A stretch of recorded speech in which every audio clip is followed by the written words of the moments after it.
Ronan Blackwell never saw the car coming. One moment he was striding across the street outside his office, his mind buried in numbers and negotiations. The next a blaring horn, screeching tires, and sheer panic. Then a force yanked him back roughly, sending him tumbling onto the sidewalk. His heart pounded furiously in his chest as he gasped for air, his body still in shock. When he looked up, the first thing he saw was a pair of wide, honey-brown eyes staring down at him. A woman, breathless, her hand still gripping the front of his expensive suit. "Are you insane?" she demanded. "You were 2 seconds away from being roadkill." Ronan blinked, still processing what had just happened. He was a billionaire, a man used to being in control of everything: his business, his life, his emotions. And yet, in the span of one moment, this woman had completely shattered that control and saved his life. She was beautiful in an effortless way, long chestnut hair pulled into a loose ponytail, a few strands framing her delicate face. She wore a simple blouse and jeans, nothing extravagant, but there was something about her, something striking. He swallowed, trying to find his voice. "You pulled me back," she scoffed. "Obviously." Ronan pushed himself up, dusting off his suit jacket. People were still staring, murmuring about how close he had been to disaster. He hated attention like this. The woman stood, brushing her hands off. "You should be more careful," he straightened. "I had the right of way." She raised an unimpressed brow. "Yeah." Well, the car didn't seem to care. Ronan was rarely caught off guard, but this woman, this stranger, spoke to him without an ounce of hesitation, as if he wasn't one of the most powerful men in the city. People usually fell over themselves to impress him, to gain his favor. But she looked like she was seconds away from scolding him again. For the first time in years, he felt something. "What's your name?" he asked. She hesitated, then sighed. "Olivia Carter." "Olivia," he repeated, as if testing the way it sounded. He liked it. She gave him a wary look. "You're not going to do something weird like track me down, are you?" Ronan smirked. No, he grinned. A real, genuine grin that he hadn't worn in years. "I don't need to track you down, Olivia. I just need to thank you." She crossed her arms. "A thank you is enough." Something in her tone told him she didn't want anything else from him. She wasn't looking for money, for recognition. She had saved his life simply because it was the right thing to do, and that intrigued him more than anything. "Then let me buy you dinner," he offered. She looked at him like he had suggested something ridiculous. "Dinner? Yes," he said smoothly. "It's the least I can do." She frowned, considering. "You don't have to." "You could just—" "Olivia," he interrupted, his voice dropping just slightly. "Let me thank you properly." She studied him for a moment, then sighed. "Fine. But only because I'm starving." Ronan chuckled. He didn't know why, but for the first time in a long time, he was actually looking forward to something, and that something was Olivia Carter. An hour later, Olivia found herself sitting in a restaurant so extravagant she felt like she had stepped into a movie scene. Crystal chandeliers glittered above them, soft classical music played in the background, and the waitstaff moved with the kind of precision that only came from serving the elite. She glanced down at the menu, her eyes nearly popping out of her head at the prices. "Ronan," she whispered, leaning slightly across the table, "this place is insane. A single appetizer costs more than my rent." Ronan, sitting across from her in his perfectly tailored suit, simply grinned again. "I told you I'd thank you properly." Olivia shook her head. "I was thinking like a burger place, maybe something with fries." He leaned back in his chair, watching her with something unreadable in his eyes. "I don't do things halfway," she snorted. "Yeah, I'm getting that." The waiter arrived, and Ronan ordered without hesitation, choosing a selection of dishes that Olivia would never have dared to pick on her own. When the waiter turned to her, she hesitated. I'll have whatever he's having," Ronan chuckled. "Good choice." As the waiter left, Olivia exhaled. So, she said, folding her arms on the table. Who are you exactly? Ronan arched a brow. You don't know, she shrugged. Should I? His lips twitched. Most people do. Olivia rolled her eyes. Well, I don't enlighten me, he tapped his fingers against the table. Ronan Blackwell, CEO of Blackwell Enterprises. Her eyes widened slightly.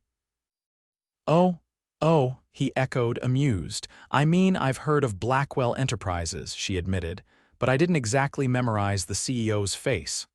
Ronan studied her, intrigued. You're refreshing, Olivia, she laughed, because I don't fawn over you. Exactly. Their food arrived, and Olivia couldn't help but stare at the beautifully plated dishes. She took a tentative bite, her eyes widening. Okay, wow, this is actually incredible, Ronan chuckled, watching her reaction. He liked the way she didn't pretend to be impressed by the wealth, but rather by the experience itself. So, she said between bites, why were you so distracted earlier? He hesitated. Business? Must be important if you almost got flattened, he exhaled, running a hand through his hair. Let's just say I'm used to handling everything alone. Olivia tilted her head. Sounds lonely. Ronan blinked. No one had ever put it that way before. Before he could respond, Olivia reached for her drink. Well, consider this a lesson in looking up when crossing the street, Mr. CEO. Ronan chuckled. Noted. As the evening continued, something shifted inside him. He had spent years believing love wasn't for him, that his heart was too closed off, too damaged. But Olivia, she was different. And for the first time in years, Ronan wasn't so sure he was done with love after all. Ronan Blackwell had never pursued anyone before, not in the way he was about to pursue Olivia Carter.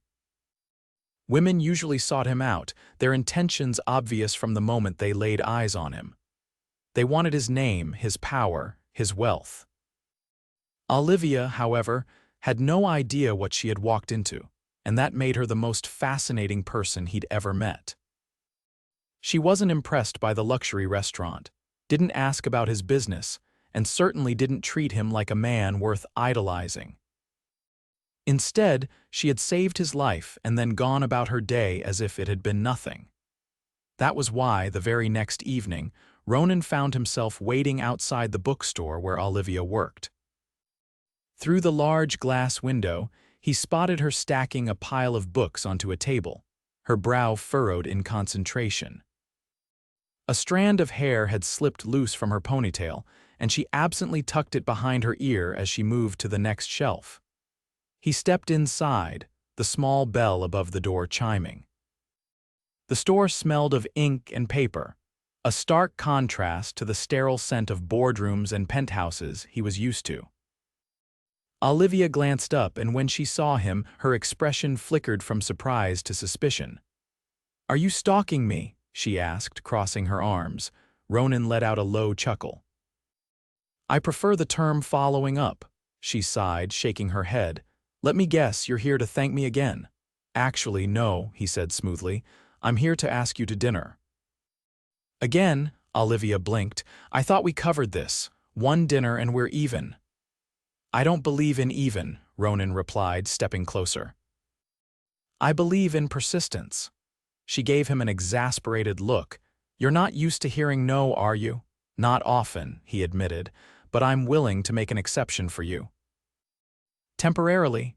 She let out an incredulous laugh. "Do you always flirt like this?" Ronan tilted his head. "Only when I mean it." Something flickered in her expression, but she quickly masked it. "Look, Ronan, I appreciate the fancy meal, but I'm not looking for anything right now. My life is complicated." He didn't press. "Not yet." Instead, he glanced around the store. "You like working here?" She hesitated, then nodded. "Yeah, books don't lie to you. They don't have ulterior motives." "Neither do I." Olivia arched a brow. "You're a billionaire, Ronan. You don't do anything without a reason." He didn't argue because she was right. Every decision he made served a purpose, every move calculated, but this, Olivia. She had thrown a wrench into the way he operated. Before she could turn him away completely, he reached into his pocket and pulled out a small card. "Fine." If you won't let me take you to dinner, then at least let me help you. She frowned, glancing at the card. What is this? My personal number, he said. If you ever need anything at all, call me. Olivia scoffed. I'm not calling you for a favor. He held her gaze, his voice steady. It doesn't have to be a favor. Just an option. She stared at the card but didn't take it right away. Then, after a long pause, she finally plucked it from his fingers and tucked it into the pocket of her jeans. Ronan took that as a small victory. You're persistent, I'll give you that, she muttered. He gave her a look that was almost challenging. You have no idea. And with that, he turned and walked out, leaving Olivia standing there, the card still clutched in her hand. Days passed, and Ronan found himself thinking about Olivia more than he cared to admit. He told himself it was intrigue, curiosity, nothing more. But deep down, he knew better. She was different. And that difference was dangerous. He was in the middle of reviewing a contract when his phone buzzed. He glanced down at the screen, his heartbeat kicking up slightly when he saw an unknown number. He answered immediately, "This is Ronan." A hesitant voice came through the line. "So, this is weird, but I might need that favor after all, Olivia." He straightened in his chair. "Tell me." There was a pause, then a sigh. "My car won't start. I'm supposed to be at work in 30 minutes and I have no idea what's wrong with it." Ronan didn't hesitate. "Where are you?" "Outside my apartment. I'll be there in 10 minutes. She made a noise of protest. Ronan, that's not, but he had already hung up. 15 minutes later, he pulled up in front of a modest apartment building. Olivia stood by a beaten-up sedan, her arms crossed as she watched him step out of his sleek black car. She let out a dry laugh. "You weren't kidding about persistence, huh?" Ronan ignored the comment and walked over to her car, inspecting it briefly. "Keys?" She handed them over reluctantly, and he slid into the driver's seat, attempting to start the engine. It made a weak clicking sound but refused to turn over. He got out, shutting the door with finality. "You need a new car." Olivia threw up her hands. "Yeah, well, unless you have a miracle lying around, this one's all I've got." Ronan reached into his pocket and pulled out his phone. "Consider your miracle delivered." Her brows furrowed. "What are you doing?" "Calling my driver," he said simply. "You're not missing work," she groaned. "Ronan, I didn't call you to." "I know," he interrupted, "but you called me." "And that means something?" She stared at him, her lips parting slightly as if she wanted to argue, but no words came. A sleek black sedan pulled up moments later. Ronan gestured to the car. "Get in." Olivia hesitated, then exhaled. "You're impossible." "And yet, here you are." She shot him a look before finally sliding into the car. As the driver pulled away, Ronan watched the vehicle disappear down the street. Olivia Carter had let him in just a little, and that was all the invitation he needed. Ronan Blackwell wasn't patient by nature. He was a man of action, a man who saw what he wanted and took it. But Olivia Carter was unlike anything he had ever encountered, and for the first time in his life, he found himself pacing his office, phone in hand, waiting for a call that might never come. The ride to work had been a simple gesture, or at least, that was what he told himself. But the way Olivia had looked at him before stepping into the car, the way she had hesitated as if she was realizing he wasn't just some passing inconvenience in her life, told him something had shifted between them. Still, she hadn't called since. By the fourth day of silence, Ronan had had enough. If Olivia wasn't going to reach out, then he would. His driver pulled up outside the bookstore just as the sun was setting, casting golden light through the large front windows. He stepped inside, the scent of aged paper and freshly brewed coffee filling the air. The store was quieter than before, with only a few customers browsing the tall shelves. Olivia was behind the counter, her focus on the register as she absent-mindedly tucked a loose strand of hair behind her ear. She looked up just as he approached, and for a brief moment, There was something unreadable in her expression, surprise, maybe even something softer, but then it vanished. "You again," she said, folding her arms. Ronan slid his hands into his pockets. "You sound disappointed." She exhaled, shaking her head. "I just didn't expect you to show up here again." "You didn't call," he pointed out. Olivia glanced away. "I didn't need anything." He studied her, the way she shifted slightly as if she wasn't sure whether to push him away or let him in. There was a wall between them, and it wasn't just because of his wealth or status. Olivia was guarding something she wasn't ready to share. "Maybe I just wanted to see you," he said, watching her reaction. Her lips parted slightly, but she quickly recovered. "Ronan, before she could finish, a voice interrupted. "Olivia, there you are." A man stepped out from one of the aisles, carrying a stack of books. He was around their age, with an easy smile and a familiarity in the way he said her name that made something tighten in Ronan's chest. "Oh," Olivia said, blinking. "Liam, this is Ronan Blackwell," Liam finished, setting the books down on the counter. "Yeah, I know, everyone knows." He turned to Olivia with a teasing grin. "Didn't realize you had billionaire friends." Olivia cleared her throat. "It's not like that." Liam's gaze flickered between them, something knowing in his expression before he extended a hand toward Ronan. "Liam Harper, Olivia's best friend." Ronan shook his hand, keeping his grip firm. "Nice to meet you." Liam didn't back down, his tone casual but laced with something else. "You planning on buying a book or just standing around looking important?" Ronan met his gaze evenly. "I don't waste time standing around." Liam raised an eyebrow. "Good to know." Olivia let out a breath. "Okay, well, that was unnecessarily tense." Liam shrugged. "Just looking out for you." "I don't need looking out for." "You always say that," Liam said lightly, but there was an undercurrent of concern in his voice. Ronan didn't miss it. Olivia turned back to Ronan, clearly trying to shift the conversation. "Seriously, why are you here?" He leaned slightly against the counter. "I have a proposal." Liam let out a low laugh. "That sounds ominous." Olivia ignored him. "What kind of proposal?" Ronan took out a small envelope and placed it on the counter. "There's a charity gala this weekend. I want you to come with me." Olivia glanced at the envelope but didn't touch it. "Ronan, I'm not. You don't have to decide now," he interrupted. "Just think about it." Liam gave him a skeptical look. "A billionaire gala. Sounds like a whole different world." "It is," Ronan said, "but she'd fit in just fine." Olivia let out a dry laugh. "You don't know that." "I do," he said simply. She hesitated, then picked up the envelope. "I'll think about it." That was enough for now. Without another word, Ronan turned and left, leaving Olivia staring after him, the small envelope still clutched in her hand. The night of the gala arrived, and Ronan was beginning to think she wouldn't show. He stood near the entrance of the grand ballroom, adjusting the cuff of his tailored suit, when movement at the top of the staircase caught his attention. And then he saw her. Olivia descended the steps slowly, wearing a sleek emerald gown that hugged her every curve. Her hair was styled in soft waves, her lips painted a deep shade of red. She looked breathtaking, and for the first time in years, Ronan felt his heartbeat falter.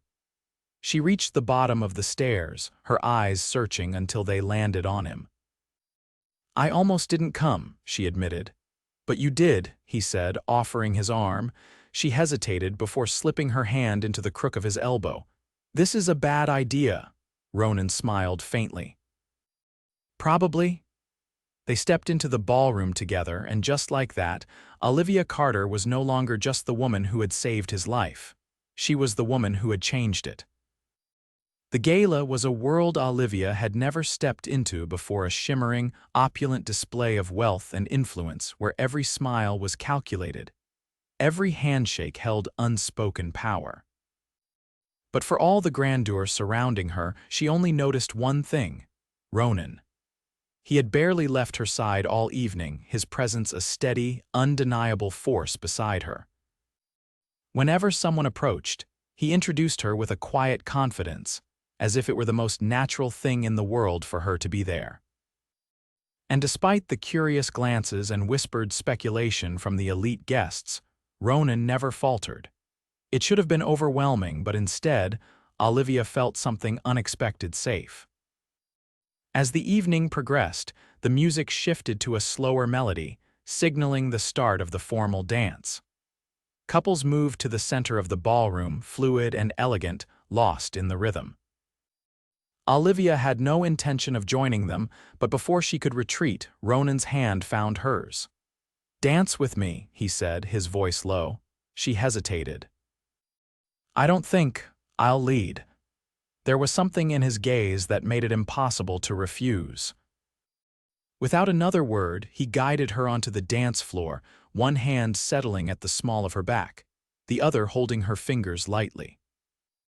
The moment he pulled her close, the world around them faded. She had never been this close to him before, not like this. His touch was firm yet careful, his hold protective but not possessive. Every step was deliberate, every movement a silent conversation. "You're full of surprises," she murmured. He tilted his head slightly.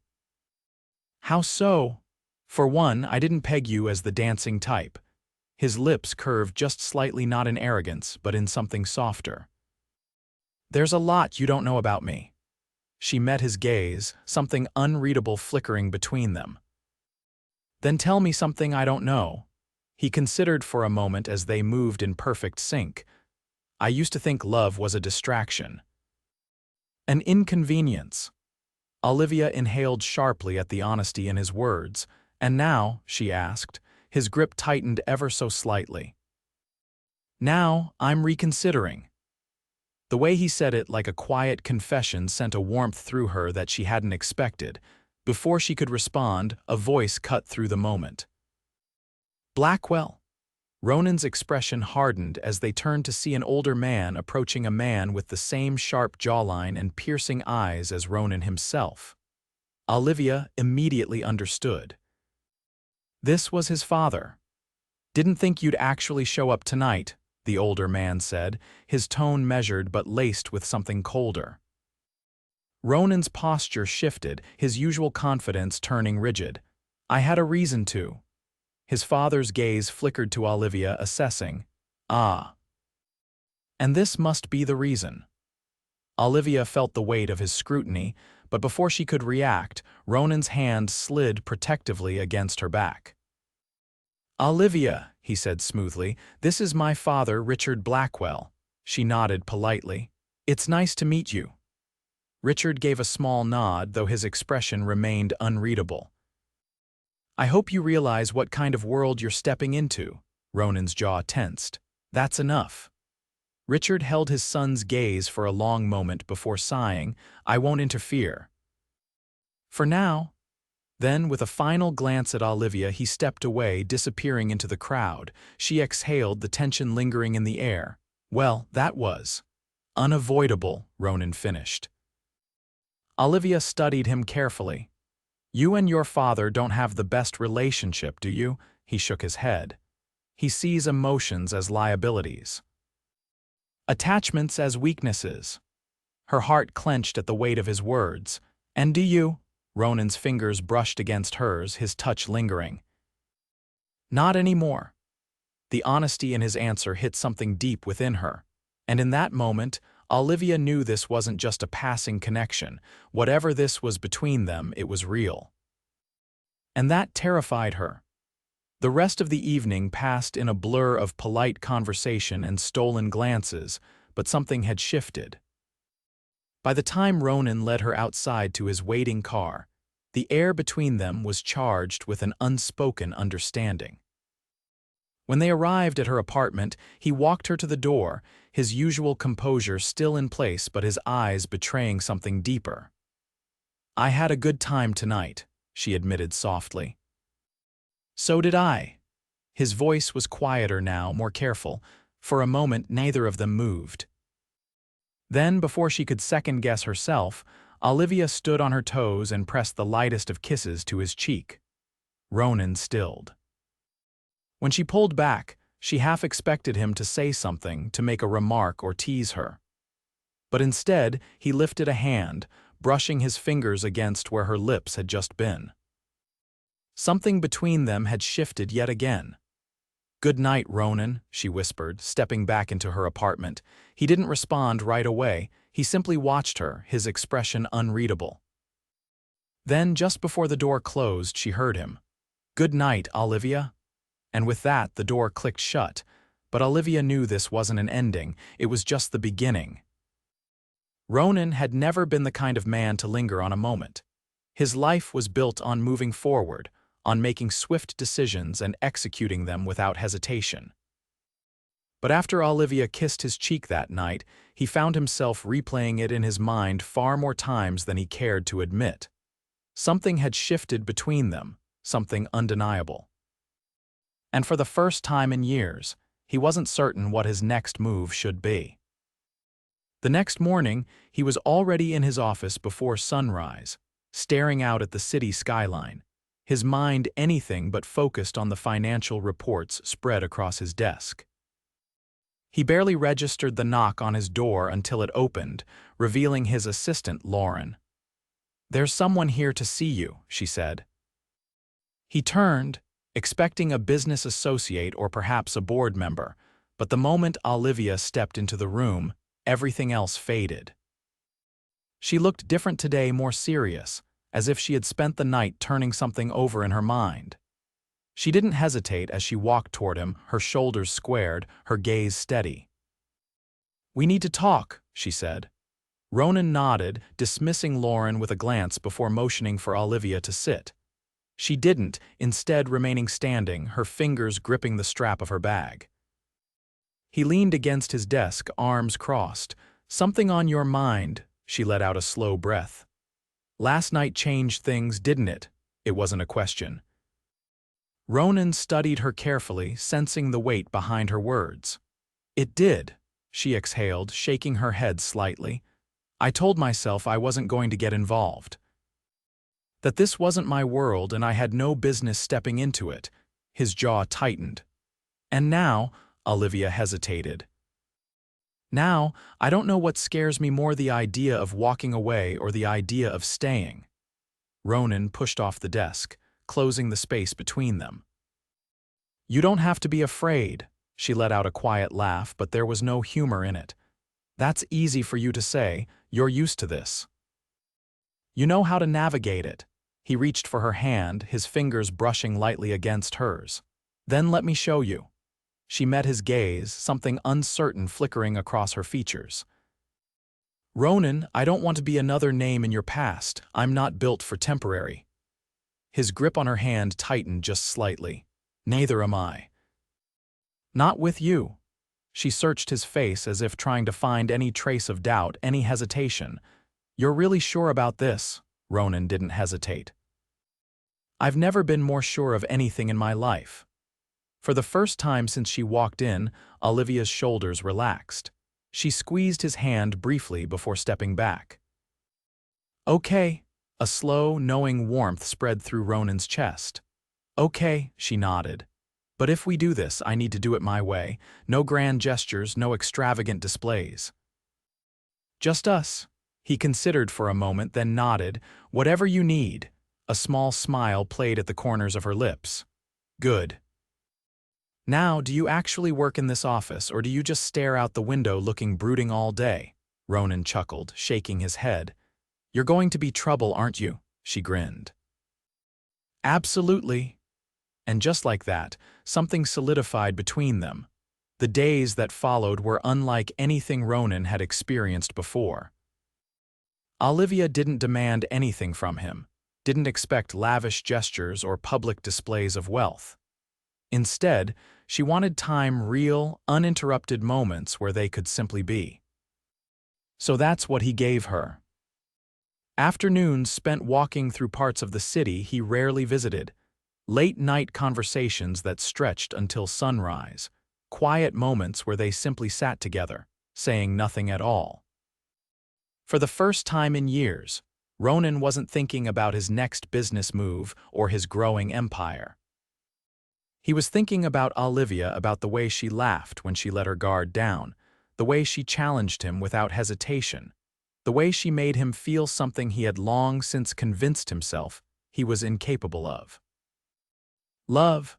The realization hit him one evening as they sat on the rooftop of his penthouse, the city lights stretching endlessly before them. Olivia leaned against the railing, her hair catching in the wind, her expression relaxed in a way that made something tighten in his chest. He had spent years believing love was a distraction, something that would only complicate his carefully structured life. But Olivia wasn't a distraction. She was the only thing that had ever made sense, and he wasn't about to let her go. But the world they lived in wasn't one that allowed for quiet happiness. The first sign of trouble came in the form of a headline. Ronan Blackwell's newest obsession, mystery woman takes over the billionaire's world. Olivia stared at the article in stunned disbelief, her hands gripping the edges of the newspaper. The photo accompanying it was from the gala, a candid shot of her and Ronan dancing, his hand resting at the small of her back, his gaze locked onto hers. She set the paper down carefully before looking up at him. "So this is what it's like, huh?" Ronan frowned, already reaching for his phone. "I can handle this." She shook her head. "That's not the point, Ronan. I knew this would happen eventually, but seeing it, knowing that every part of my life is going to be scrutinized because of you, it's a lot." He set his phone down and stepped toward her. "I won't let them drag you into this," Olivia sighed. "You can't control the media." "No, but I can protect you," she let out a breath, her expression softening. "I don't need protection, Ronan. I just need to know that when things get messy, you won't run." His jaw clenched. "I don't run." She held his gaze. "Good. Then neither will I." Ronan felt something settle in his chest, something certain and unshakable. Whatever came next, they would face it together. And for the first time in his life, he wasn't afraid of what the future held. The storm hit harder than expected.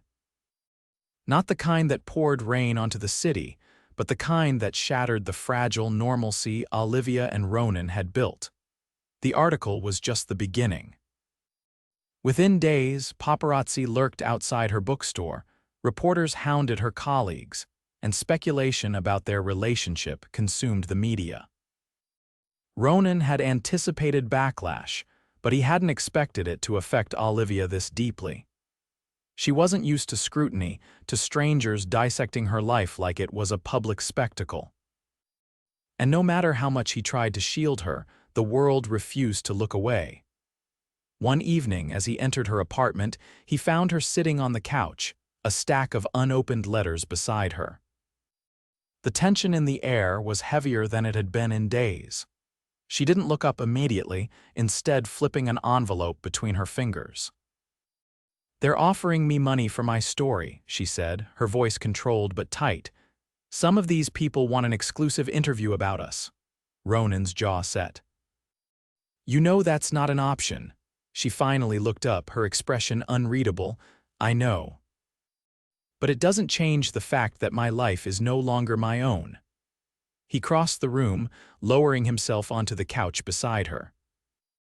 "I promised you wouldn't go through this alone."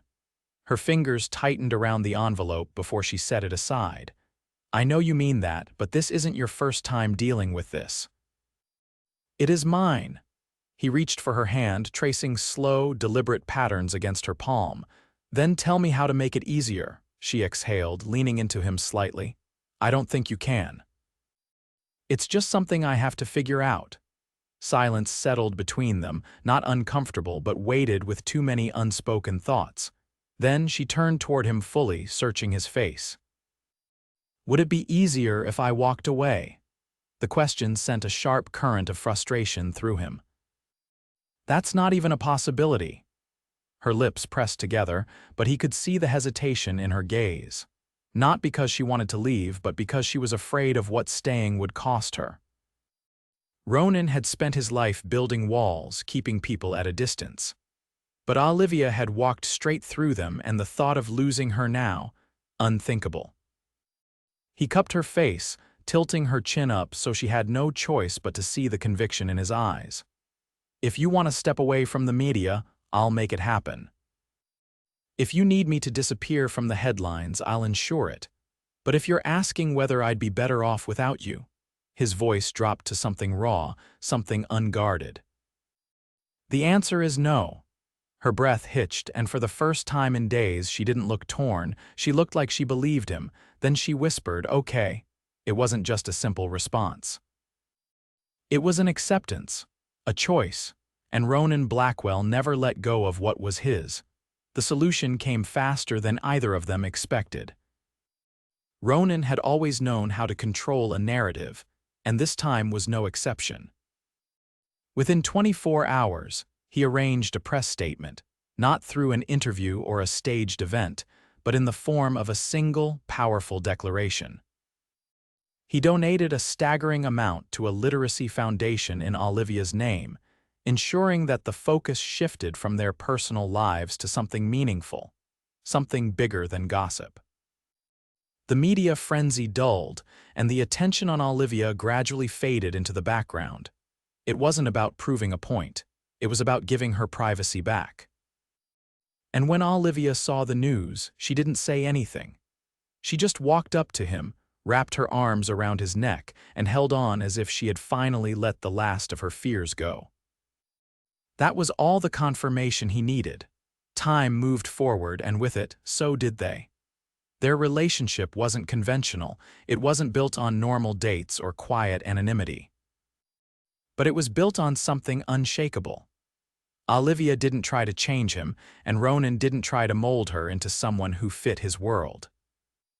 Instead, they met somewhere in between, creating something entirely their own. And then, one evening in the quiet of their shared space, he placed a small velvet box in front of her. She stared at it for a long moment before looking up at him, her eyes wide. "Ronan." He didn't give her a speech. He didn't make a grand declaration. He just said, "Marry me." Her lips parted, but no words came. Then, slowly, she reached for his hand, threading her fingers through his. Yes, no hesitation, no doubts. Just the certainty that had been there all along. The wedding was private, just as she wanted. No cameras, no extravagant displays, just the people who mattered. And when Ronan stood at the altar, watching Olivia walk toward him in a dress that made his chest tighten, he realized something. For all the wealth, for all the power, the only thing that had ever truly belonged to him was her. And he would spend the rest of his life proving that she belonged beside him, not just in name, but in every part of who he was. As she reached him, her hands slipping into his, he whispered, "No regrets." She smiled, the same smile that had undone him from the start. Not a single one. And with that, the life they built truly began.